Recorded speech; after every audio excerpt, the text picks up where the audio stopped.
ورحمة الله وبركاته.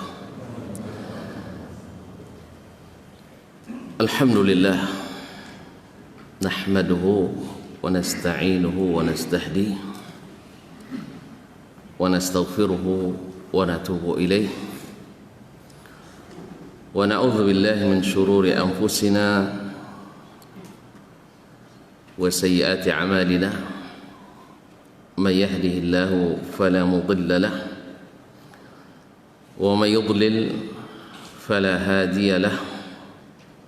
أشهد أن لا إله إلا الله وحده لا شريك له وأشهد أن محمدا عبده ورسوله لا نبي بعده. يا أيها الذين آمنوا اتقوا الله حق تقاته ولا تموتن إلا وأنتم مسلمون. يا أيها الناس اتقوا ربكم الذي خلقكم من نفس واحدة وخلق منها زوجها وبث منهما رجالا كثيرا ونساء واتقوا الله الذي تساءلون به والأرحام إن الله كان عليكم رقيبا. يا أيها الذين آمنوا اتقوا الله وقولوا قولا سديدا يصلح لكم أعمالكم ويغفر لكم ذنوبكم ومن يطع الله ورسوله فقد فاز فوزا عظيما.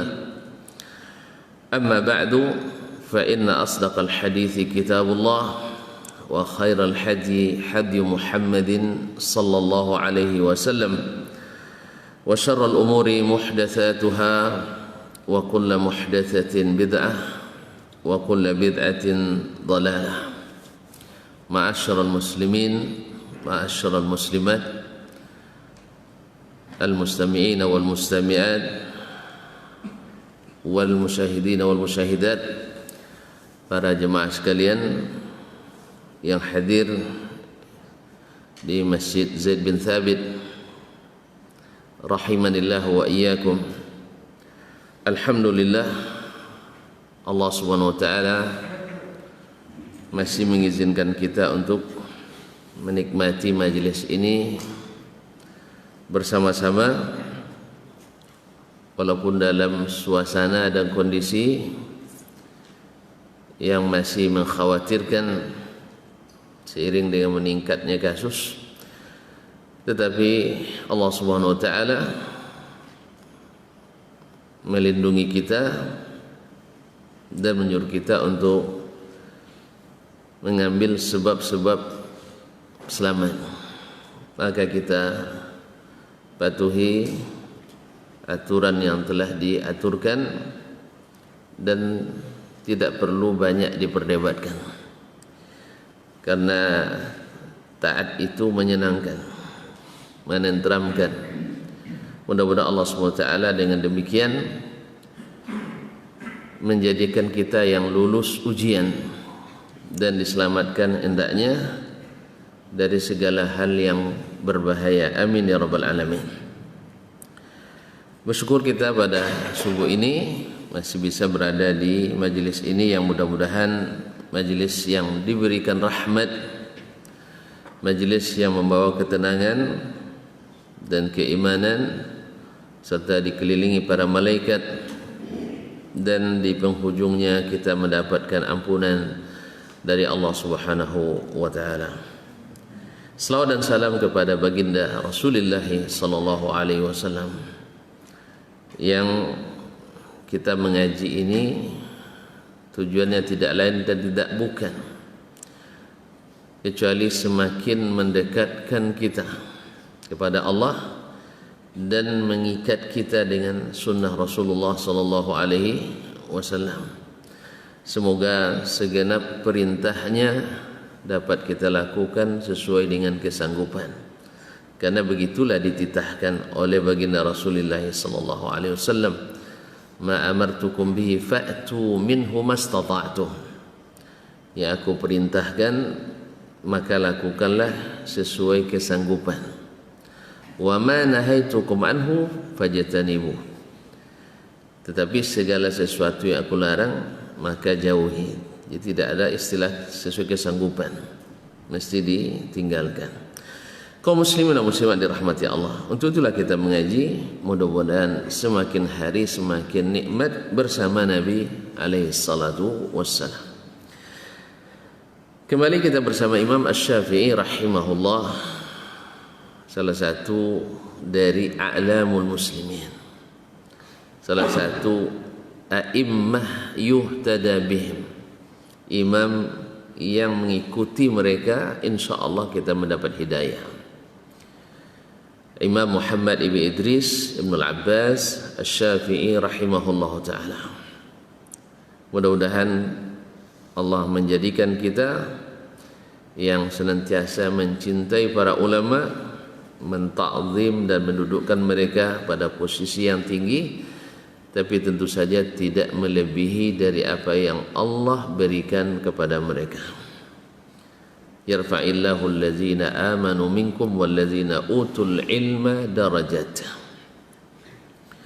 Allah pasti mengangkat orang-orang beriman dan diberikan ilmu di antara kalian beberapa derajat tingginya. Tentu saja tak sampai setinggi Nabi alaihi salatu wassalam. Nah, Nabi melarang kita la tutruni kama atratatin nasara Isa ibn Maryam alaihi salam. Jangan kalian melebih-lebihkan saya atau memuji saya berlebihan seperti berlebihannya orang-orang Nasrani dalam menta'zim Isa ibn Maryam. Jadi kita menghormati tapi tidak boleh melewati batas yang ditentukan. Itulah ta'zim yang disunnahkan oleh Nabi alaihi salatu wassalam. Makanya ketika Nabi wafat, tidak ada sahabat yang mengusulkan atau mengamalkan untuk membangun kuburan Nabi seindah-indahnya. Seperti yang ditafsirkan oleh sebagian kita hari ini, semakin indah kuburannya semakin tinggi bakti kita dan ta'zim kita pada ulama. Dan inilah sikap berlebihan yang dilarang oleh Nabi sallallahu alaihi wasallam.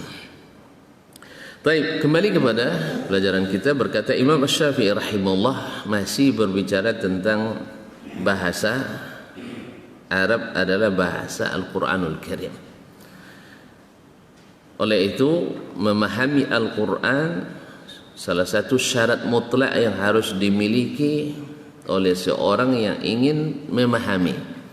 Al-Quranul Karim adalah paham bahasa Arab. Dia paham bahasa Arab sesuai dengan bahasa Arab. Imam Asy-Syafi'i keras dalam masalah ini, sebab beliau sudah melihat langsung dan berhadapan dengan orang-orang yang menyadur ilmu dan teori ilmu atau teori bahasa di luar bahasa Arab, lalu ditafsirkannya Al-Quran menurut kaedah tersebut, sehingga terjadi penyimpangan dalam bidang akidah yang sampai hari ini tidak selesai perdebatannya. Ya, di zaman sahabat mereka tak berdebat dalam masalah akidah, kecuali sebelum sampai dalil. Setelah sampai dalil selesai. Kita semakin banyak dalil semakin gencar perdebatannya. Sebab apa? Karena tidak ada dalil yang luput daripada penolakan atau penakwilan. Atau nak lebih selamat menurutnya adalah diserahkan ajalah maknanya pada Allah. Seolah-olah Allah ingin kita menerima teks tanpa ada pemahaman sama sekali, dan ini mustahil. Tidak ada bahasa dalam bahasa Arab kecuali kalamun mufid, mesti berfaedah, memberikan pemahaman, kecuali beberapa yang Allah kehendaki, yang hanya Allah tahu apa yang dimaksud dengannya. Adapun masalah keyakinan yang harus kita yakini tentang Allah Subhanahu wa taala, Allah pasti menginginkan kita mengerti dan paham. Karena Al-Quran itu tibyanan likulli syai', menjadi keterangan bagi segala sesuatu, tafsila kulli syai', mengandung perincian segala ilmu. Dan bilisanin arabiyyin mubin, dengan bahasa Arab yang menjelaskan. Oleh itu kaum muslimin dan muslimat, Imam Asy-Syafi'i menghadapi langsung, berhadapan dengan orang-orang yang terpengaruh dengan kaedah-kaedah yang asalnya bukan dari bahasa Arab, yang sampai hari ini diyakini sebagian dari salah satu syarat memahami bahasa Arab. Oleh itu kaum muslimin dan muslimat, sejak lahirnya kaedah-kaedah baru itu yang di luar yang diketahui oleh orang Arab sebelumnya, menjadi perdebatan sejak itu sampai hari ini dan sampai hari kiamat, selama ilmu itu masih ada. Oleh itu mudah-mudahan kita kembali kepada bagaimana as-salafus salih memahami dengan bahasanya, karena asalnya Al-Quran itu mudah dipahami, tetapi setelah kita masukkan kaedah-kaedah kita jadi sulit dipahami, jadi susah dipahami. Oleh itu kaum muslimin dan muslimat, padahal seharusnya alat itu mempermudah, bukan persulit. Sama kita hari canggih dengan komputer, sistem sistem koneksi, tetapi kadang-kadang justru memperlambat urusan kita. Ngurus KTP, kenapa? Tidak ada sinyal.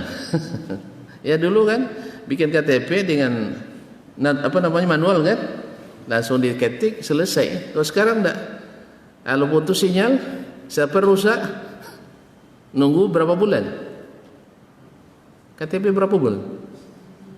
2 bulan minimal tuh sih, kadang setengah tahun. Alasan tidak ada rekam elektronik. Jadi jangan kira bahwa segala alat itu memudahkan, sering menyulitkan. Sering menyulitkan. Absensi rusak karena cekloknya rusak mesinnya. Maka kaum muslimin dan muslimat, tidak semua alat itu memudahkan. Sama dengan alat dalam bahasa. Orang Arab dulu ketika bicara tanpa ilmu nahwu dan sharaf lancar bicara. Setelah ada nahwu dan sharaf terpaksa mikir i'rab dulu. Daraba Zaidun Zaidan, daraba Zaidan Zaidun dan sebagainya. Jadi tambah bingung orang ini.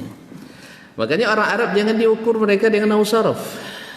Tapi kita yang belajar memang harus pakai nahwu sharaf. Oleh itu kaum muslimin dan muslimat yang dirahmati Allah, berkata Imam Syafi'i rahimahullah, wal ilmu bihi indal arabi kal ilmi bis sunnati inda ahli al fiqh, yaitu ilmu tentang bahasa Arab itu di kalangan orang Arab seperti ilmu tentang sunnah di kalangan fuqaha. Di kalangan fuqaha. Ya. Sebelumnya Imam Syafi'i mengatakan tidak satu pun saya ketahui seorang Arab menguasai seluruh bahasa Arab. Nah, ilmu itu seperti ini, seperti seorang faqih tidak diketahui oleh Imam Asy-Syafi'i menguasai seluruh sunnah. Kalau tidak kita absen, kita suruh berbaris ulama yang ada hari ini, ya, kita tes seluruh sunnah. Ada yang menguasai seluruhnya? Tidak ada. Tidak ada. Ini kata Imam Asy-Syafi'i rahimahullah. Beliau dihidup di zaman termasuk Al-Qurun Al-Mufaddalah, atau di penghujungnya, generasi ketiga atau keempat. Kaum muslimin dan muslimat dirahmati Allah SWT. La na'lamu rajulan, ini yang beliau katakan, la na'lamu rajulan jama'as sunana, yang mengumpulkan, yang menghimpun seluruh sunnah, falam yadhhab minha alaihi syai'un, sehingga tak satu pun yang luput daripadanya. Tak ada yang menguasai semua, apalagi sama kita ini. Orang dulu hafal 1000 hadis, kita hafal seper 1000 dari 1000 hadis, itu banyak tuh, seper 1000. Nah, fa idza jumi'a ilmu ammati ahli ilmi biha ata 'ala sunan. Tetapi bila dikumpulkan ilmu seluruh ulama tentang sunnah, maka lengkaplah sunnah itu. Jadi yang menguasai sunnah itu hanya Nabi secara 100%. Yang menguasai seluruh bahasa Arab itu sempurna hanya Nabi. Begitulah Imam Asy-Syafi'i menganalogikan. Sebagaimana bahasa Arab itu tak ada yang menguasainya sempurna kecuali Nabi.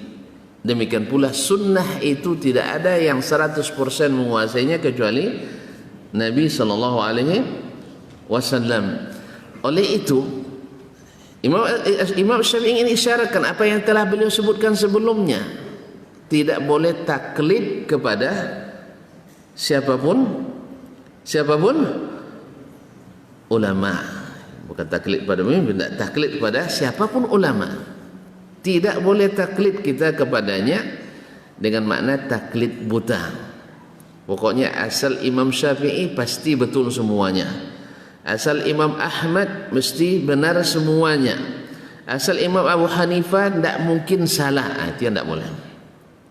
Walaupun seperti yang saya sebutkan dalam muhadharah pekan lalu, kita bukan sedang mencari kesalahan ulama yang salah paham. Kalau tuan-tuan minta saya, Ustaz tolong buktikan Pak apa salah Abu Hanifah, saya tidak akan jawab sekarang. Tapi kalau tuan-tuan mau, ayo kita baca kitab Imam Abu Hanifah, nanti di saat itu akan nampak. Jelas? Jalan tak? Mau? Ayo kita. Tidak usah dulu, kita Imam Syafi'i dulu nanti. Kita baca kitab Al-Um. Nanti ketika mensyarah itu baru akan saya sampaikan nanti bahwa di sini ijtihad Imam Asy-Syafi'i begini, ini dalilnya. Berkata imam yang lain, ini dalilnya. Di saat itu kita akan tahu. Tapi jangan tujuan kita bukan untuk mengungkit kesalahan, enggak.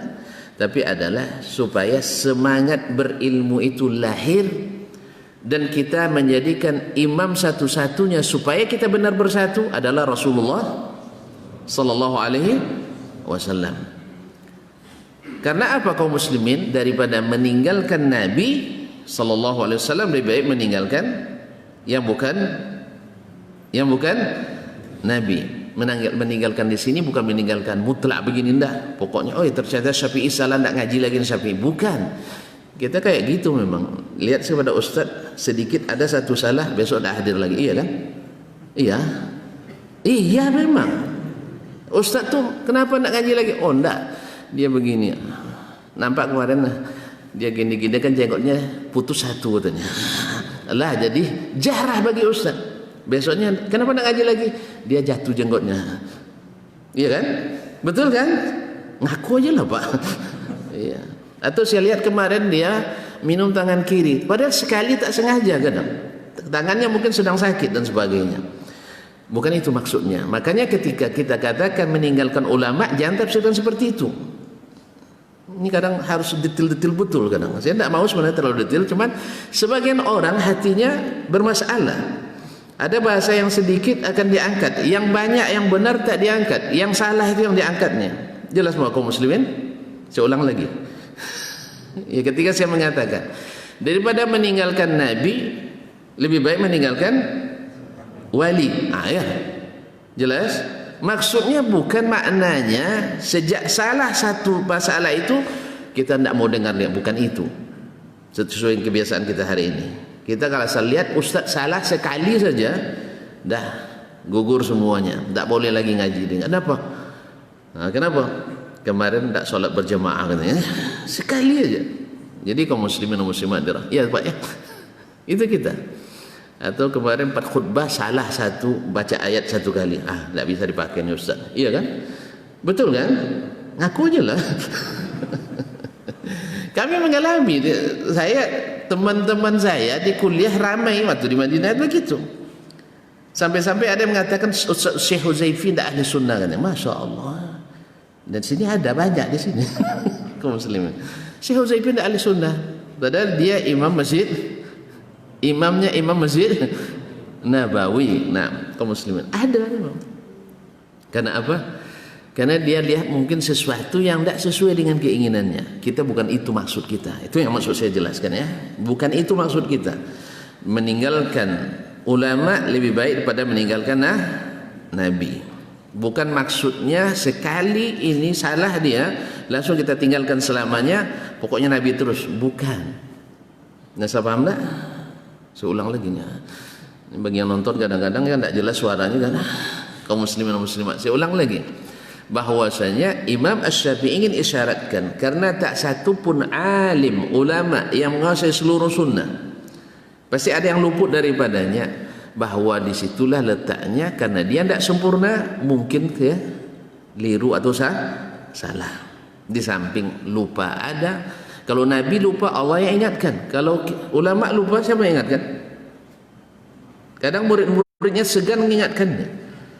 Muridnya segan mengingatkannya. Kaum muslimin dan muslimat dirahmati Allah, seperti Abu Zur'a Ar-Razi rahimahullah ta'ala, ketika akan meninggal, murid-muridnya berkelilingnya, termasuk keponakannya yang juga ulama besar, Abdurrahman bin Abi Hatim. Mereka kan sunnahnya seorang yang akan meninggal diapakan? Ditalqin setelah mati atau sebelum, Pak? Nah, khilaf, Pak, ya. Baik. Sebelum meninggalnya ditalqinkan. Nah, sekarang yang dihadapi ulama besar, dia ngajarkan hadis mana? Segan mereka untuk mentalqinkannya. Akhirnya gimana kan? Mereka baca sanadnya, awal sanad dia langsung disambungnya. Ya, disambungnya haddatsaka fulanun an fulan, belum baru syekhnya disebut, lalu dia sebutkan haddatsana fulan qala haddatsana fulan an Utsman bin Affan radhiyallahu ta'ala anna Nabiy sallallahu alaihi wasallam qala man kana akhiru kalamihi la ilaha illallah dakhala al-jannah. Siapa yang perkataan terakhirnya la ilaha illallah masuk surga. Habis nyawanya, langsung meninggal rahimahullah ta'ala. Husnul khatimah insyaallah. Jadi itulah kaum muslimin dan muslimat dirahmati Allah. Ya, kadang-kadang segan ya, masa syekh ditalqin gitu ya, gitu dah. Makanya mereka punya cara, masya Allah, dibaca sanadnya, oh ternyata masih ingat. Akhir hadis selesai dan dicabut nyawanya oleh malaikat maut. Mudah-mudahan insya Allah tanda bahwa itu adalah husnul khatimah rahimahullah ta'ala rahmatan wasi'ah. Kaum muslimin dan muslimat, mudah-mudahan bisa dipahami ya. Yang salah paham ya? Ya, karena sebagian orang bilang bahwa kita ini tidak menghormati imam yang empat, tidak menghormati imam mazhab. Ini kekeliruan besar. Ya, kita di mana kita dapat ilmu kalau bukan dari mereka?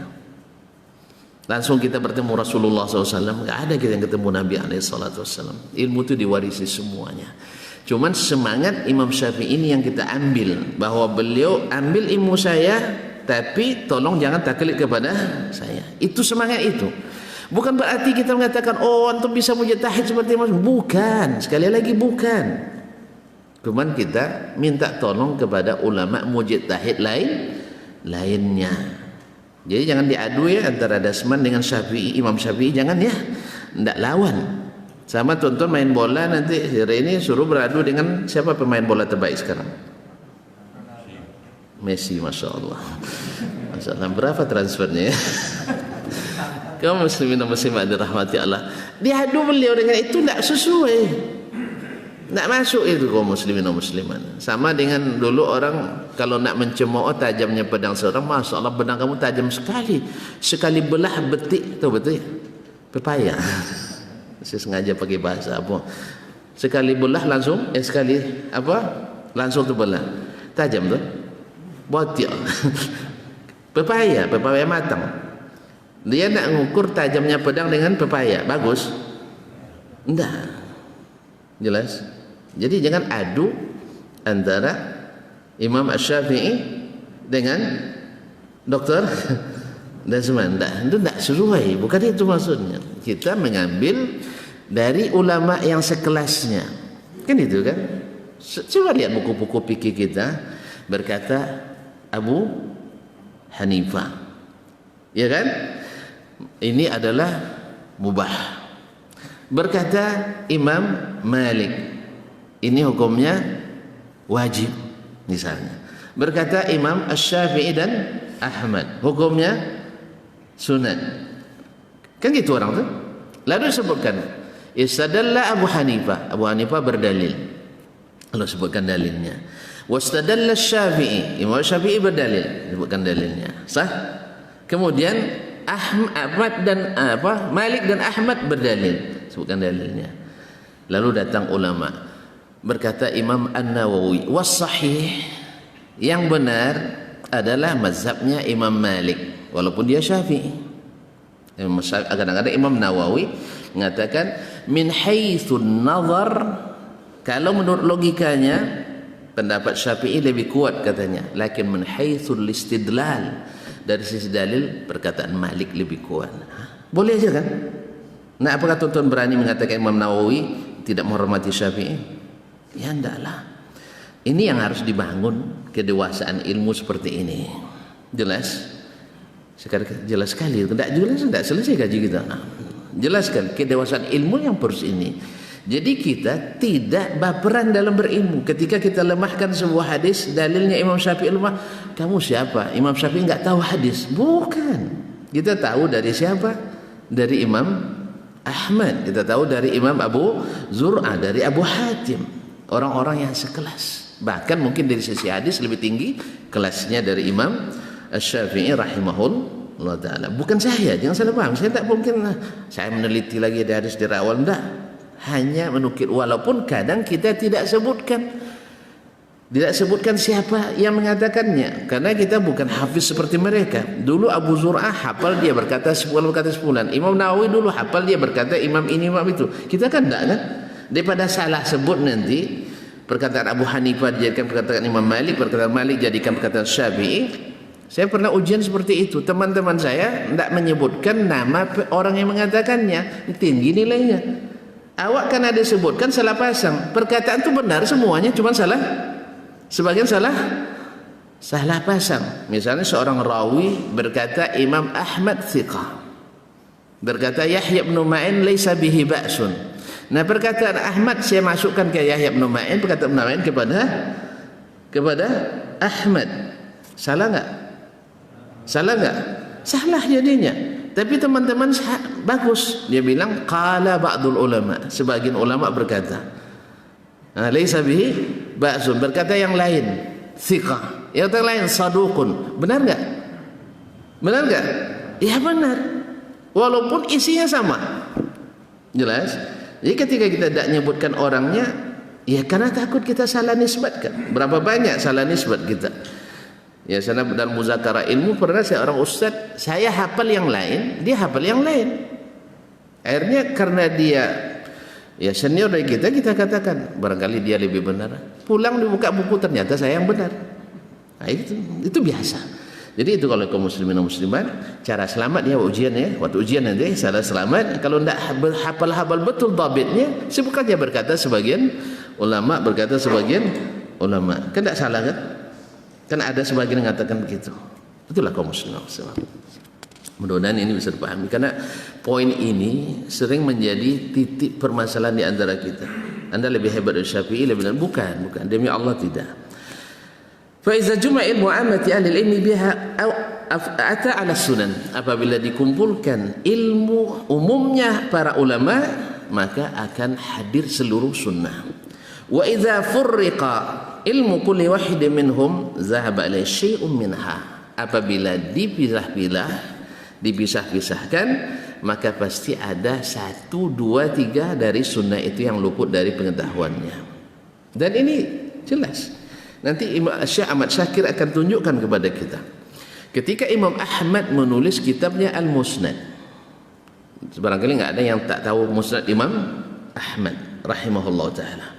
Imam Ahmad, kata Abu Zur'ah, diakui kepada anaknya Abdullah ibn Ahmad bin Hanbal, abuka yahfaz alfi hadis, ayahmu hafal 1000 hadis. Berapa tuh Pak 1000 hadis? 1.000.000 hadis. Tuan-tuan kalau nak tahu susah menghafal hadis, masuklah fakultas hadis, masuklah jurusan hadis. Ya, saya sudah coba. Ketika saya usulkan anak jurusan hadis hafal 1 semester 100 hadis, wih luar biasa payahnya katanya. Payah rupanya. Lalu kami dulu 150 minimal dalam 1 semester. Tidak payah. Kaum muslimin muslimat dirahmati Allah.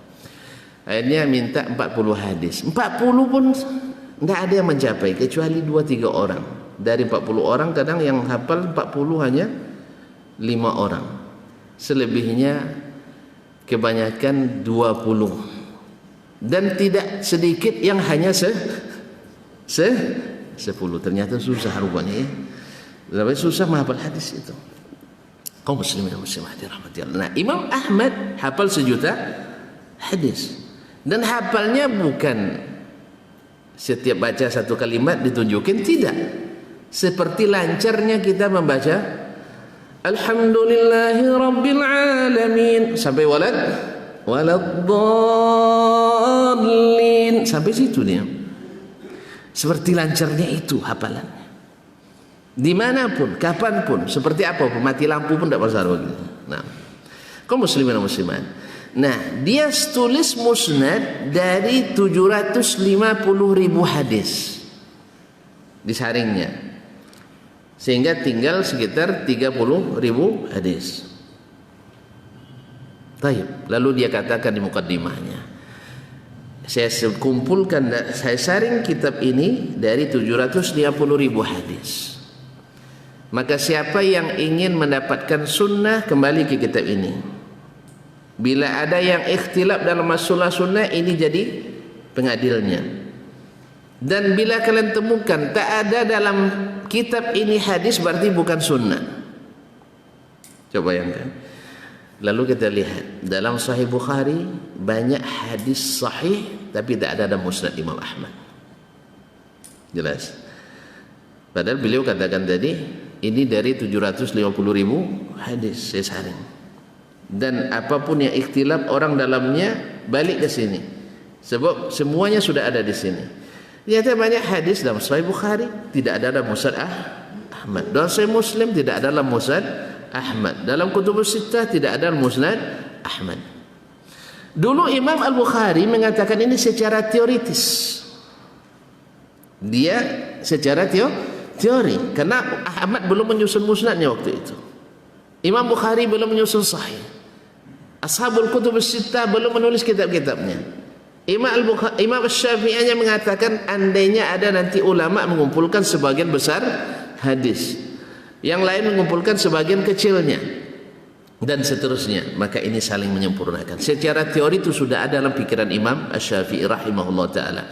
Tapi nyatanya yang ada pada waktu belum banyak. Yang ada misalnya adalah kitabnya Imam Malik Al-Muwatta, dan Muwatta'nya Ibnu Abi Dhi'b, benda itu pun sudah sampai ke kita. Kemudian kitabnya Suhufnya Ibnu Jurayj, dan sebagian catatan-catatan kecil dari ulama-ulama hadis yang lainnya. Belum ada yang dikumpulkan seperti ensiklopedia Musnad Ahmad, Musnad Baqi Ibnu Makhlad, dan seterusnya. Tapi Imam Syafi'i sudah mengatakan itu. Mungkin, tapi Imam Ahmad tidak pernah menyampaikan ini kepada kita. Mungkin salah satu yang mendorong Imam Ahmad menulis Al-Musnad, mungkin dia dengar ini dari Imam Syafi'i rahimahullah ta'ala, atau dia baca dari risalahnya ini. Wallahu ta'ala alam. Kaum muslimin dan muslimat dirahmati Allah. Naam, idza furriqa ilmu kulli wahid minhum, bila dipisah-pisahkan ilmu setiap orang dari mereka, dhahaba alaihi syai'un minha, pasti akan ada yang luput dari masing-masingnya, bukan dari secara keseluruhannya. Itulah pentingnya amal amal jama'i dalam berilmu, saling menyempurnakan. Kekurangan di sini ditutup oleh di sini, bukan justru ini kurang disortir, ini kurang disortir, akhirnya semuanya disortir. Jelas kaum muslimin dan muslimat yang dirahmati Allah, ada kekurangan seseorang, lalu semua yang ada kekurangannya tidak dia ketahui, oh, ini jahil, akhirnya semuanya ditinggalkan, sehingga yang tinggal betul-betul yang jahil. Nah, Allah musta'an. Thumma kana ma dhahaba alaihi minha mawjudan inda ghairihi. Kemudian yang luput dari orang ini ada pada yang lain, Apalagi di zaman kita ini zaman takhassus, zaman spesialisasi. Ya, kalau orang sudah takhassus di hadis, jangan tanya fikih lagi kan itu ya. Ini bukan bidangnya. Kalau dia takhassus di bidang filsafat, jangan tanya tentang sunnah, tidak akan ngerti. Kalau dicoba paksakan juga, datang pernyataan statement yang berbahaya.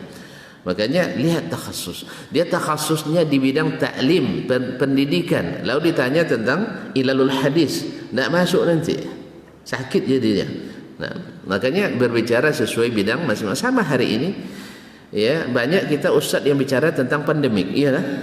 Akhirnya menyesatkan kita jadinya. minimal membuat keraguan dan kebimbangan. Entah mana yang diikuti, entah ustaz atau tenaga kesehatan, dokter. Yang kata ustaz, tidak usah takut, di masjid tak ada corona. Taib. Kaum muslimin dan muslimat. Jadi corona bisa milih, masjid tidak masuknya. Saya katakan dulu orang-orang jamin masuk surga juga kena virus, kaum muslimin dan muslimat. Tidak ada hubungannya. Orang kalau Allah katakan azab itu kalau turun, kalau dia azab, orang yang salih kena, yang talih juga kena. Dalam hadis Aisyah riwayat Imam Al-Bukhari atau Sahihain, bahwasanya anahlik wa fina salihun, kita dibinasakan walaupun di antara kita ada orang saleh. Betul kata Nabi SAW, kalau memang dia sudah datang semuanya kena. Walakin yub'atsun nasi ala niyatihim, tetapi ketika berbangkit nanti baru tahu bedanya. Orang yang saleh bangkitnya dalam keadaan niat mereka saleh, sedangkan orang-orang yang taleh tidak. Oleh itu kaum muslimin dan Allah, tidak ada alasan bahwa di masjid tidak ada, di luar ada. Ini dengan ilmu atau dengan nafsu ini? Dengan ilmu atau dengan nafsu? Dengan nafsu. Makanya Ustaz pun masih manusia. Kaum muslimin, Ustaz pun masih manusia. Jadi masih punya nafsu juga kadang. Ketika bicara bukan di bidang yang dia ketahui, di bidang yang ketahui. Subhanallah, para dokter sudah mengatakan ini, bahwa bahkan dokter sendiri jadi mangsanya. Para dokter sudah banyak yang berguguran. Maka tidak cukup ini sebagai bukti. Kita hanya berteori padahal bukan di bidang kita. Oleh sebab itu kaum muslimin dan muslimat, ketika bicara, kata Imam Ibnu Hajar rahimahullah taala, man takallama fi ghairi fannihi ata bil ajaib. Orang yang berbicara bukan pada bidangnya akan mendatangkan hal-hal yang aneh. Jadi bicaralah sesuai kemampuan dan kekhususan kita. Thumma kana madhhab alaihi minha mawjudan inda ghairi. Kemudian apa yang luput daripadanya akan dia temukan pada yang lain. Wa hum fil ilmi tabaqat. Dan mereka dalam ilmu itu, maksudnya para ulama, para fuqaha itu ilmunya bertingkat-tingkat memang. Makanya Allah ketika disebutkan yarfa'illahu alladhina amanu minkum walladzina utul ilma darajat, Allah pasti angkat orang yang beriman dan diberi ilmu beberapa derajat. Berarti banyak derajatnya. Ada yang sampai level 1, ada yang sampai level 2, level 3 dan seterusnya. Jadi derajat. Wa hum fil ilmi tabaqat. Minhumul jami'u li aktsarihi. Di antara mereka ada yang mengoleksi sebagian besar ilmu. Kalau kita lihat kaum muslimin dan muslimat yang dirahmati Allah, Imam Malik misalnya, beliau di fikih dia bintangnya, di hadis beliau pakarnya, di sejarah beliau yang penelitinya, di bahasa beliau jadi referensi dan rujukan. Jadi mereka ini adalah orang-orang yang sifatnya ensiklopedia, menguasai semua ilmu atau hampir semua ilmu. Imam Asy-Syafi'i, beliau hadis, fikih, sejarah, nasab, ibu ansab, dia hafal nasab itu sampai ke Nabi Adam, kadang dia hafalnya. Kita ada sekarang nih nama datuk hampir nggak tahu. Iya, nama datuk saya pusing dulu cari nama datuk saya. Pusing dah, tanya mak tak tahu. Karena yang dia tahu hanya ayah dia, ayah saya tak tahu dia. Tanya siapa? Nenek memang sudah meninggal semuanya. Ayah dah lama juga meninggal. Tanya bibi enggak ada yang tahu. Tanya etik nak mak cik tak tahu. Tetangga apa lagi? Akhirnya dapat sama mak ngah saya dapat namanya. Ternyata namanya bagus, Mak Ali. Ya, kalau Mak Ali itu gelar tinggi di Arab itu, orang setingkat menteri disebut Ma'ali al-Wazir, yang terhormat menteri. Jadi Ma'ali itu orang yang pangkatnya tinggi-tinggi. Alhamdulillah. Akhirnya siap pasang. Satu-satunya keluarga anak beliau yang pasang itu hanya saya, yang lain-lain tidak tahu dia. Beda orang hadis dengan yang bukan. Nah, itu bedanya. Mereka cukup paling, misalnya Zakaria Yahya, Nuryadi Yahya, Syahrudin Yahya, Muhammad Nur Murad Yahya, tidak sampai ke Ma'ali, hanya Dasman. Nah, itu bedanya. Jazakumullah khairan. Kaum muslimin dan muslimat dirahmati Allah, saya tanya lagi, datuk dari ayah tidak ada yang tahu lagi. Jadi berat rupanya ilmu nasab ni. Nah, beliau ni ahli semuanya. Di bahasa, kata Ibnu Hisham An-Nahwi, dia menjadi dalil bahasa itu sendiri. Bahwa Asy-Syafi'i itu perkataannya hujjah, karena tidak pernah salah dalam berbahasa. Kita hari ini, tidak ada yang murni sekarang. Orang antum orang mana? Ocu ya? Orang Ocu. Bisa tidak bahasa Ocu tanpa ada salah? Tidak ada lagi, karena sudah dapat istri orang mana? Orang Rengat. Nah, orang Rengat pasti bahasa Ocunya bercampur sama Rengat. Itu orang mana? Sunda, Jawa. Sudah nikah dengan orang Ocu juga? Orang Minang? Oh, masih Pujang. Oh, kasihan. Kaum muslimin.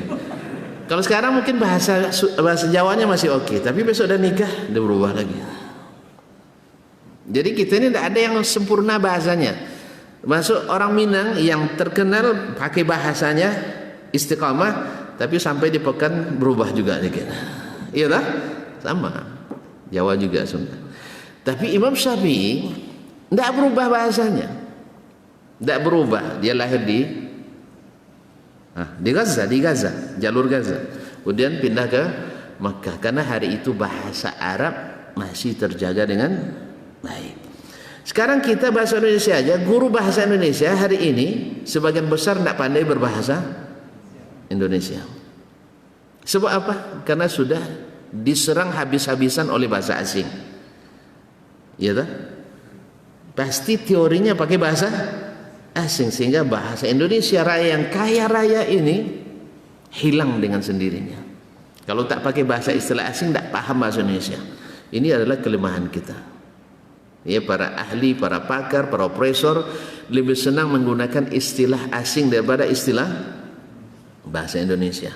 Padahal ketahuilah, sebagaimana syariat ini terjaga dengan menjaga bahasa Arab yang asli, demikian juga dengan nilai-nilai, norma-norma, etika bangsa ini terjaga dengan bahasa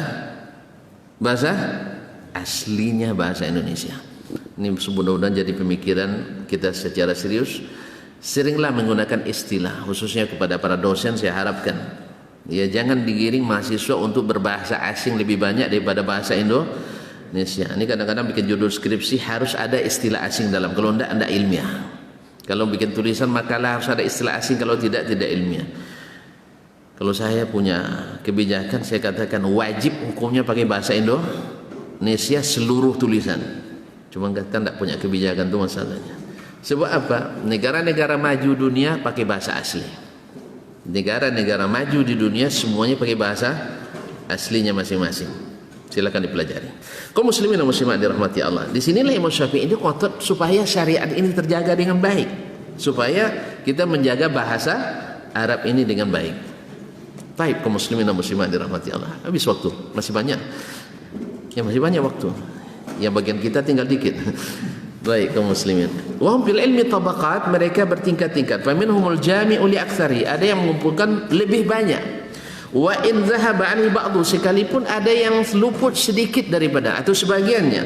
Wa minhumul jami'u li aqalla mimma jama'a ghairuh, ada pula yang mengumpulkan ilmu lebih sedikit dari yang dikumpulkan yang lain. Kita tahu kaum muslimin, kalau kita bandingkan misalnya dari Imam Ahmad dengan Imam Asy-Syafi'i, pasti Ahmad lebih menguasai hadis.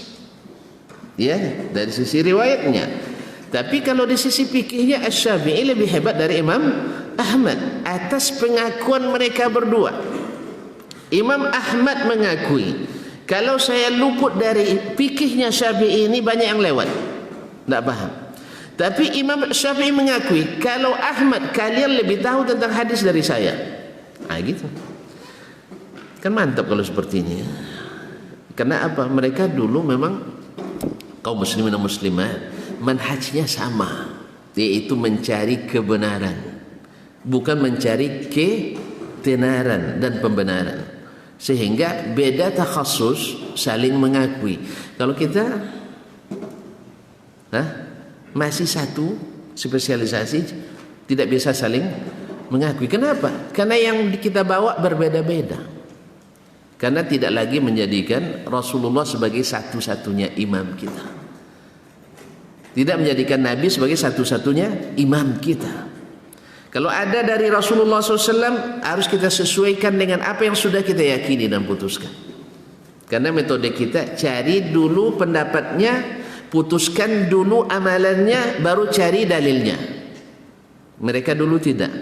Seperti kata Syekh Ibnu Utsaimin rahimahullah ta'ala, orang dulu cari dalilnya dulu, baru putuskan ilmunya. Kalau kita begini, kaum muslim, ibarat bikin kue, ada sebagian bahannya, sebagian belum, cari dulu, sehingga pas mencari itu yang ini hangus. Jelas? Akhirnya ditempel-tempel aja lagi, enak kuenya, enak. Enggak, kalau orang dulu enggak, kumpulkan dulu kuenya, bahannya, semuanya udah lengkap, tinggal baru diukur ininya, takarannya, setelah itu baru diadon, kemudian baru dipanggang. Kalau dulu enggak, panggang aja dulu, yang lain baru cari lagi. Pas kembali sudah hangus. Mau tidak mau harus dipakai enggak? Harus dipakai enggak? Harus dipakai enggak? Rugi. Akhirnya dipaksakan ditempelkan yang ini. Sehingga dalil yang bukan sebenarnya untuk itu dipaksakan dipakai di situ. Ini mungkin kita bersama-sama sependapatnya? Jarang. Kalaupun berbeda pendapat nanti bisa kita akur, jarang. Karena apa? Karena tidak satu metodologi, tidak satu manhaj. Nah, Ahmad, Malik, Syafi'i, Abu Hanifah, mereka banyak beda pendapatnya, tapi alhamdulillah tidak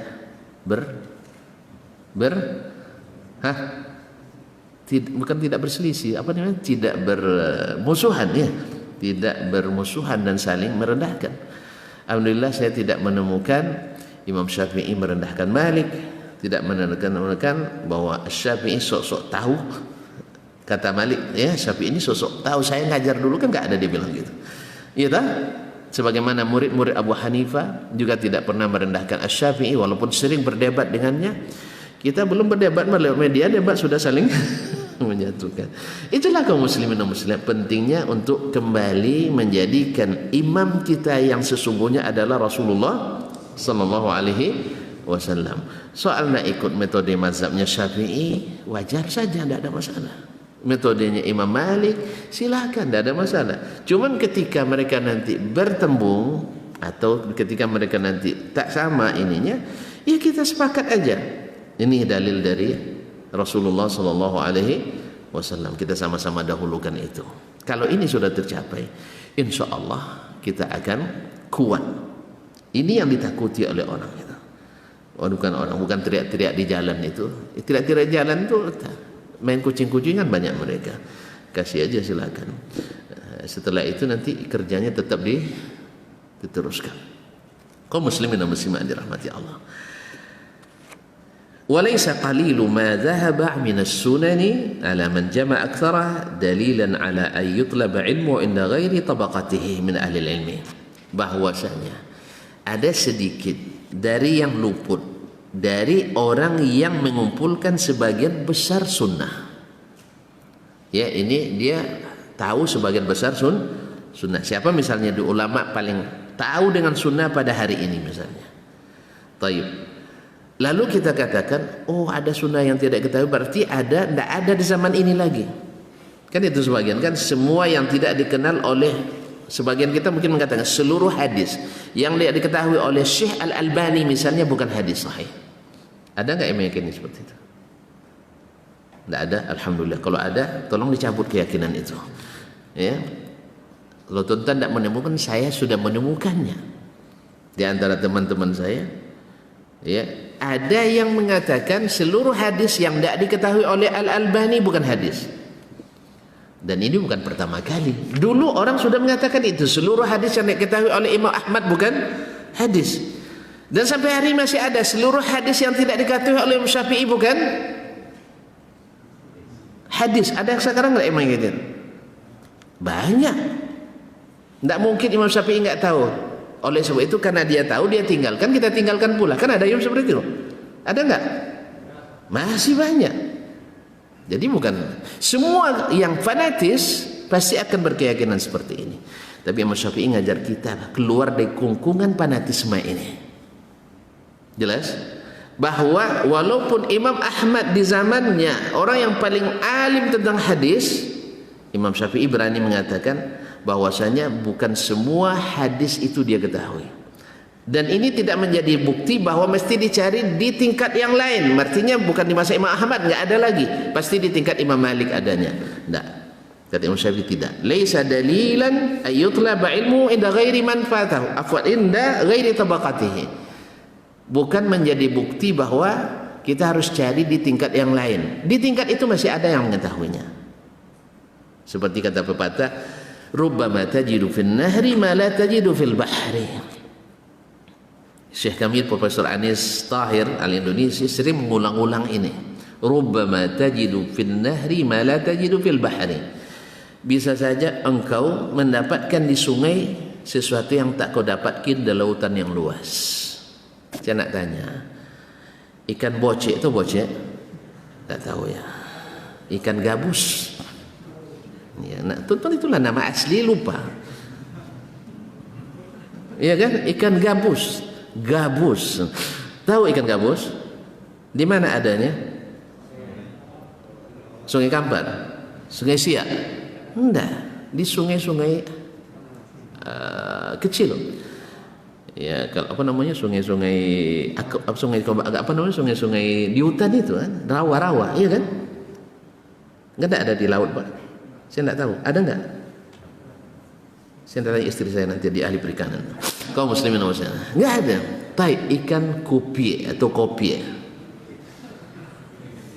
Ada di laut? Enak enggak?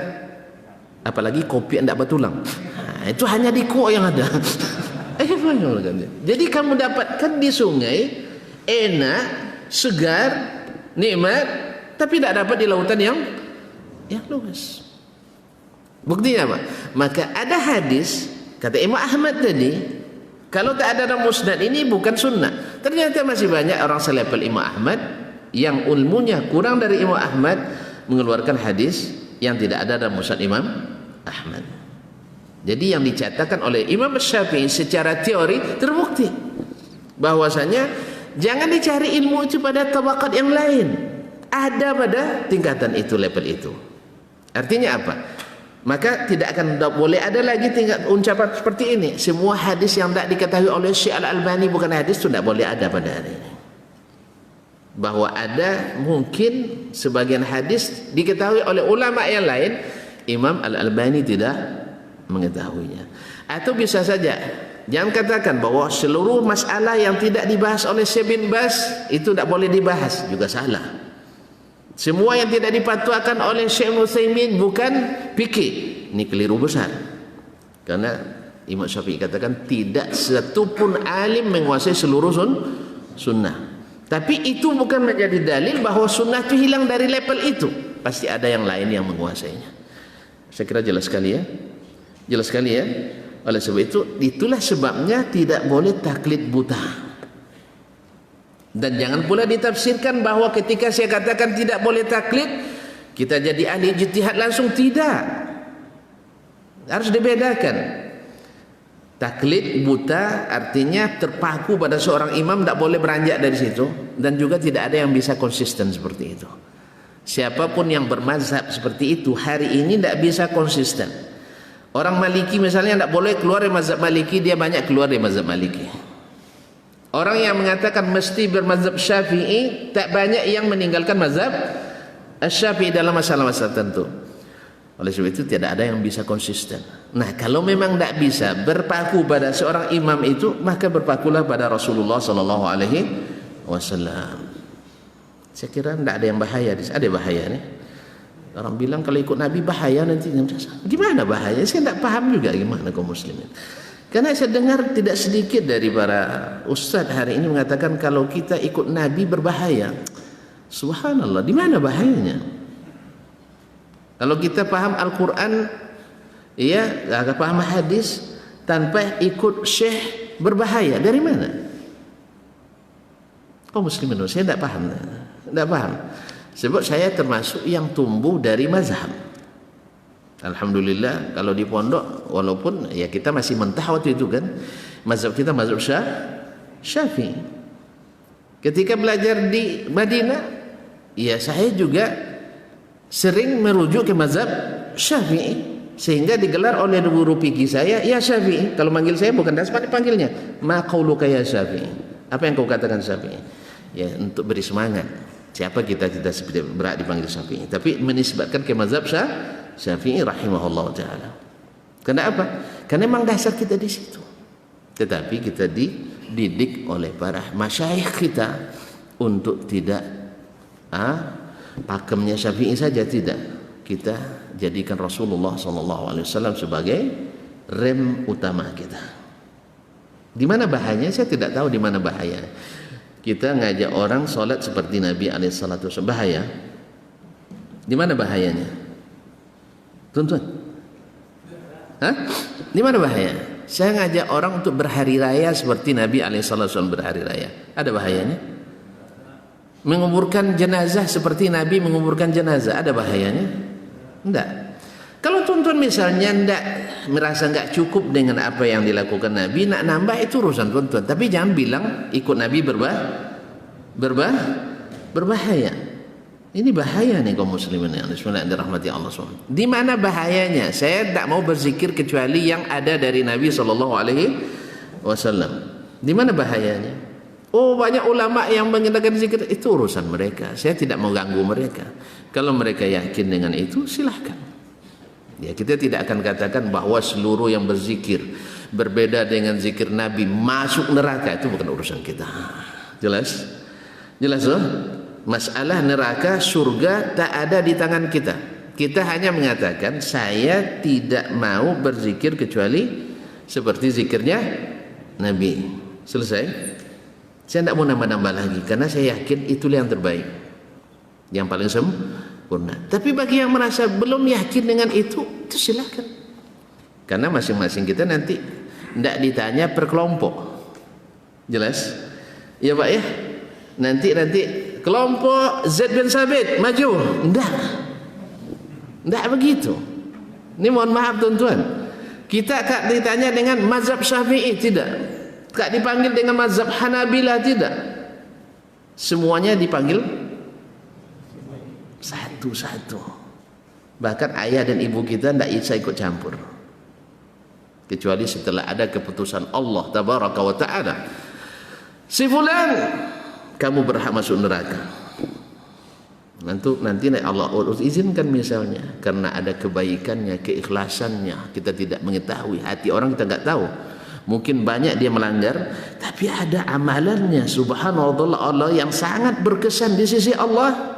Lalu Allah izinkan Nabi kita Muhammad sallallahu alaihi wasallam, ya Muhammad, ini beri syafaat umatmu ini. Walaupun dia banyak melanggar dulu, tapi cintanya kepadamu benar-benar, cintanya padaku dan kepadamu benar-benar suci.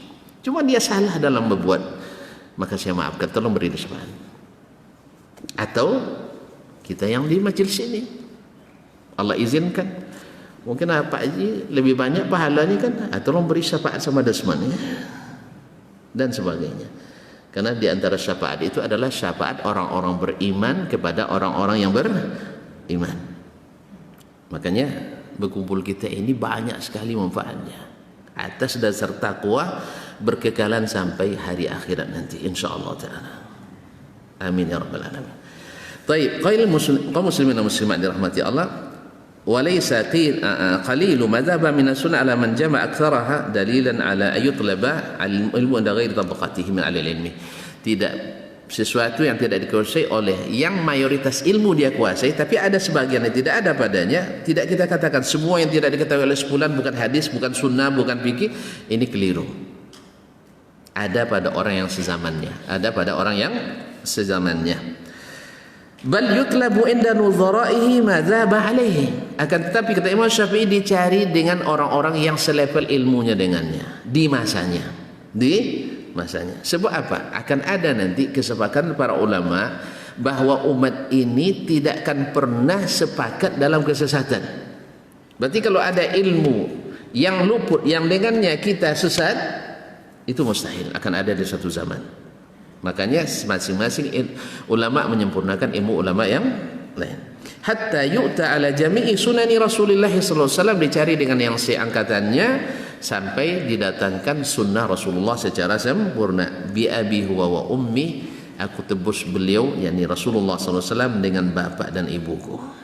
Fa yatafarradu jumlatul ulama bi jam'iha, maka ada sebagian ulama, sebagian atau sekelompok ulama yang khusus mengumpulkannya. Wahum darajatun fima wa'au minha, mereka itu bertingkat-tingkat dari sisi penguasaan mereka terhadap sunnah tersebut.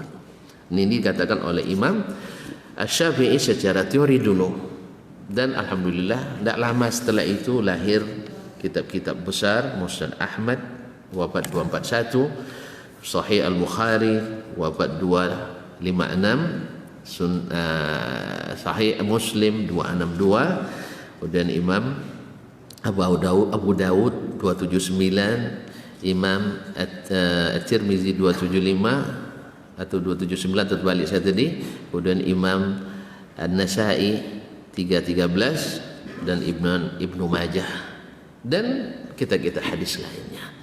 Musnad Ishaq bin Rahawi, Musannaf Ibn Abi Syaibah, Musnad Ad-Darimi, Sunan Sa'id bin Mansur, yang dulu Imam Syafi'i menyatakan secara teoritis, dan terbukti bahwa yang dikumpulkan Ahmad yang mengumpulkan sebagian besar, tapi tetap ada pada orang yang seangkatannya yang menyempurnakannya, sehingga tidak satu pun sunnah yang hilang daripada kaum muslimin dan muslimat. Karena waktu yang membatasi, kita cukup sampai di sini. Nanti Imam Syafi'i akan melanjut, wa hakadza lisanul Arab inda khassatiha, demikian pula dengan bahasa Arab menurut orang-orang khusus ya yang menguasainya, wa ammatiha, dan orang-orang umum, la yazabu minhu syai'un 'alaiha, tak satu pun yang luput dari seluruh orang Arab, tapi dari sebagian tidak. Oleh sebab itu tak boleh keluar memahami Al-Quran dan hadis dari bahasa Arab, karena kalau keluar nanti banyak pengertian yang akan bercanggah dengan yang diinginkan Allah dan Rasulnya Sallallahu Alaihi Wasallam. Barangkali sampai di sini dulu. Mudah-mudahan kita masih bisa bertemu pada kesempatan yang akan datang, dan alhamdulillah majelis kita tidak ada tanya jawabnya karena semua langsung paham. Iya, alhamdulillah semua langsung paham. Ya, sampai di situ dulu. Jazakumullahu khairan wa rahimakumullah wa yatubu alaina wa alaikum jami'an, wa subhanakallahumma bihamdik asyhadu an la ilaha illa anta astaghfiruka wa atubu ilaik. Wassalamualaikum warahmatullahi wabarakatuh.